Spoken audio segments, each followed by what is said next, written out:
Good morning, everyone. Thank you for coming. You should be seated with a Proctor guide in front of you. And I'm just going to go over a short PowerPoint just to highlight some things that you'll need to know. There are two types of proctors. We have a one-on-one full-time proctor, which one person will stay in each room. And then we can also have roving proctors, which means they move from room to room. And for the sake of our EOGs this year, we're just doing the one-on-one full-time proctor. So you all will be assigned to a classroom and you'll stay there for the duration of the test. Please make sure that when you get your assignment, if you walk into the room and you see someone that you're related to, such as a child or a niece or a nephew, please let your administrator know so that we can switch you to another classroom, because it is illegal for you to be in a room serving as a proctor if you are related to someone who's taking the test.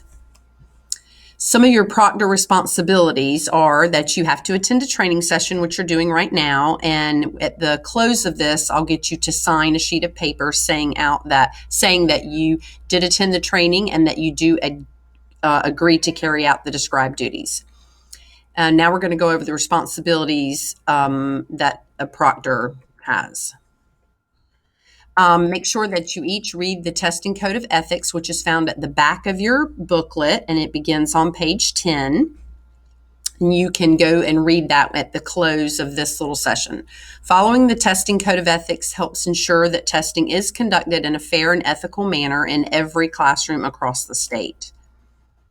You want to be able to maintain test security at all times, which means that except for the students being tested, test books and online test items are not to be read by anyone. So this includes the test administrator, principal, teachers, or other personnel. So with that being said, even though we've all handled the test books, we've not opened them and read the materials. An exception to this would be if a student has the accommodation of read aloud. So you may be assigned to a small group where the administrator is reading the test questions out loud to the child.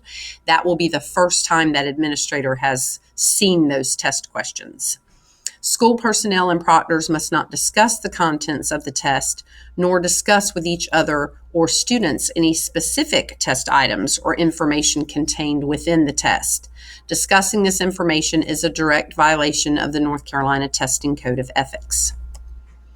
Proctors are not to be alone with the test materials at any time. So if you have an administrator that says, once the testing session has started, I'll be right back, I need to step out for a second, feel free to say, no, I'm sorry, you can't leave me alone with the test materials. They shouldn't do that. It's just kind of an FYI. Students are not permitted to take their test books or answer sheets with them from the test room for any reason. So if a student needs to leave the classroom, the administrator will collect their test materials and then the student will leave the classroom. You all also helps to make sure that the conditions in the room are appropriate for testing, like, to make sure that the students have enough space to work, that the seating is arranged to discourage sharing of responses.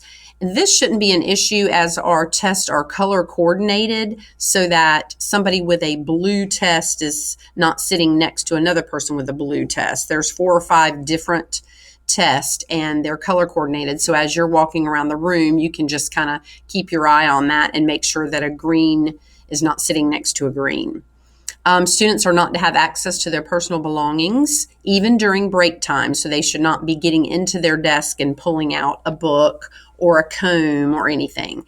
And all electronic devices should be turned off or in silent mode. We really suggest strongly that you turn them off and not even bring them into the room with you, because if your phone were to accidentally go off, even if it were to vibrate and it disturbed a child, it would be a test misadministration and we'd have to retest every child in the room all over again, but on a different day. So it's just easier to leave your phones in the car or, leave them in my office or in Miss Bell's office or something while you're in the testing room.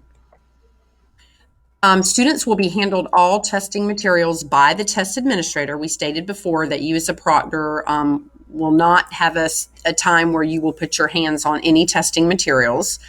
There will be nothing on the student's desk except for their testing materials. Highlighters and color acetate overlays are acceptable. So if you see, a highlighter on a desk, no worries, those are allowed. Some students may not have an answer sheet in front of them, as they may have an accommodation of a mark in test book in which they're not given an answer sheet. So if you see a child that doesn't have an answer sheet and you just want to double check, when you have the opportunity, you can, say something to the test administrator like, oh, that child doesn't get an answer sheet, right? You're also there to ensure that administrative procedures are followed. So while the test administrator is reading directions to the students, proctors may assist in the students finding the correct place on the answer sheet. Only during the directions, though, not during the actual testing time. So if the administrator is saying, please make sure that your color answer sheet matches the color band on your booklet, and you want to walk by and, make sure that it does, or please write your name in the following box, and they're having a hard time finding that box, you can help them. But then once the administrator says the testing will now begin, then at that time, you should not be saying anything to the students or directing them in any way. During the test, proctors should walk quietly throughout the room. They are not to answer any questions or respond to the students in any way. So if a student has his or her hand raised, please just alert the administrator and allow them to respond to the student.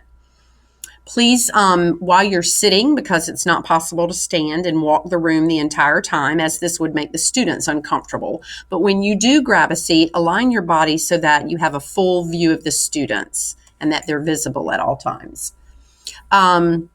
Please refrain from any activity not directly related to the testing process. So, you don't want to get involved reading something on the board or, something that could preoccupy you from keeping your eyes on the children. The proctors will escort any students that need to go to the restroom or to get a drink of water. But please remember that talking is not permitted during these breaks.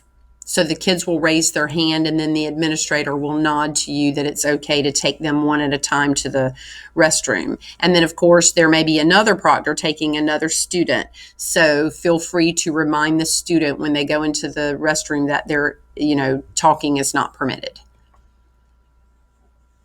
As you're walking around the room, a couple of things that you can help monitor is that the color of the answer sheet and the test book are the same. The test books will be off-white or white, but there will be a little band across the bottom that will be the same color as the answer sheet. And then they'll have a form number that they have to write in on their answer sheet, and that's the same code that's on the front of the test book, but that'll be during the instruction time, so it won't be something that you'll have to double check once testing begins. Students need to mark answers in the appropriate section of an answer sheet. So if you happen to walk by and just notice that they're, reading a passage that's marked 16, but they've skipped down to 22, you don't say anything to them. Just go back and let the administrator know, hey, I think they're off on alignment, and the administrator can go and check. Students taking the mathematics assessment will raise their hand at the end of the calculator inactive questions, and at that time, the administrator will put a paper clip on that section and give them a calculator for the calculator active section.